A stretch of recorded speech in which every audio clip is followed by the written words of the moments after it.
Shabbat Shalom, everyone. Thanks for joining me for another of our Torah Study sessions.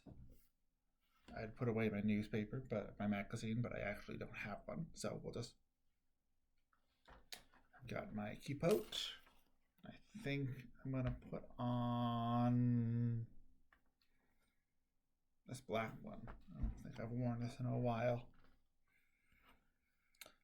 And we've got our Tanakh, the Torah stories in it. Before we start reading that, we're going to say our prayer over Torah Study. Baruch atah Adonai Eloheinu melech haolam asher kidshanu b'mitzvotav v'tzivanu la'asok b'divrei Torah. Blessed are you, Adonai, our God, sovereign of the universe, who hallows us with mitzvot, commanding us to engage with words of Torah. So, this week, the Torah portion that we are reading has a sad event. Sarah, Abraham's wife, dies, and Abraham gets remarried. I actually didn't know this until I read the portion this year. I don't know. Usually when I read Torah, you just kind of read the parts that are familiar, the parts that you know.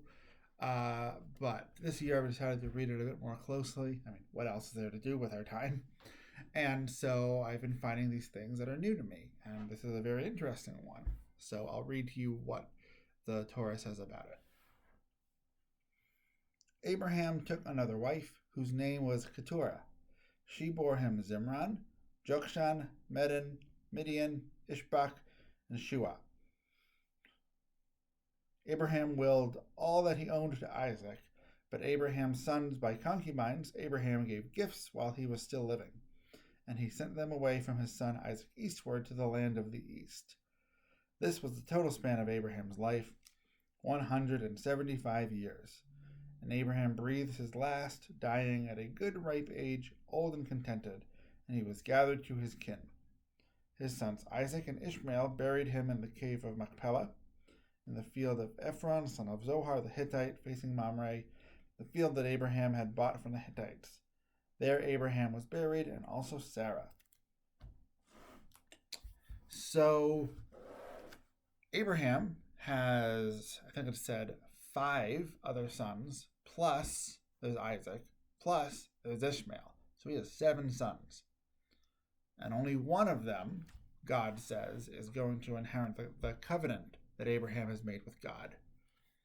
And Abraham responds to this by saying, okay, Isaac might get most of what I have, but he doesn't get all of it. That wouldn't be right. So while he's alive, Abraham gives gifts to his other sons. When he dies, everything he still has goes to Isaac. So we can imagine Isaac gets a lot, but his other sons still get something. And I really like that idea. I like that, if Abraham had said, no, Isaac's the one, Isaac's going to get everything, we may not really be a huge fan of that, but we would understand it. But no, even back then, Abraham was like, no, that wouldn't really be exactly the right thing to do. And that's what I want to talk about now, is sort of the difference between doing what's right and doing what's good. Because doing what's right is sort of a very pure binary, like this is the right thing to do and the other things are the wrong thing to do. But what's good is not really part of that conversation. It's right to give some money to charity, but it's also good to enjoy your life. So you shouldn't give all of your money away. You may think that your political beliefs are right, but you may have friendships with people who don't view things that way. And you may be able to maintain those friendships with them, and that'd be really good. Having friends is good. And so rather than just focusing on doing what's right and living our lives according to that, we need to, I think it's healthy to keep in mind sort of the more human elements of, well, there are other people around and they deserve things as well, and we should care for them as well, whether I disagree with them, whether I don't like them, whether I don't understand them, whether I don't know them. In the case of Abraham's other sons, he literally sends them away. He says, look, this is going to be Isaac's land. This isn't yours. You got to go somewhere else. And they probably weren't big fans of that, and that probably caused a couple of arguments the Torah probably doesn't tell about. But Abraham says, look, if you stay here, it'll probably be worse. So you should go somewhere else, and you can go somewhere where you can enjoy your life. And that's great, because Abraham could have decided that his sons are going to sort it out on their own, and that may not have gone well. There are a lot of examples from ancient history, from medieval history to modern history, of the children of rich parents getting really angry and fighting with each other and having wars against each other in terms of like medieval and ancient history over the will, over the things that are left behind. Even though it's willed to Isaac, if the other sons are around, maybe they would have wanted to fight him for it. But that they're sent away shows them they're taken care of, their father loves them, and kind of needs them to do something else. It makes sure that when Abraham dies, there is a total chaos in the land of Canaan.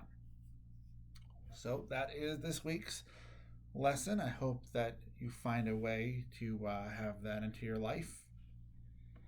As we have our Torah out, we'll do our Misha Berach. Remember, the prayer of healing. So if there's anyone you know who's sick or tired or frustrated or otherwise struggling mentally, physically, spiritually, emotionally, whatever, now's a good time to think about them. Maybe you want to give them a call after we're done with this. Reach out to them. A lot of people will feel better if they know that people are thinking about them, even if there isn't a lot that we can do. So, get that person in your mind if you have anybody. Otherwise, this is a good time to just kind of sit and reflect. We've had a busy couple of weeks. It's always good to kind of chill out.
All right.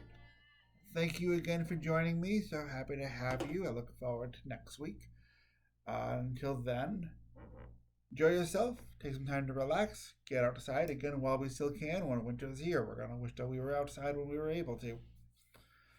So that's it. All right. Thanks again, and Shabbat Shalom.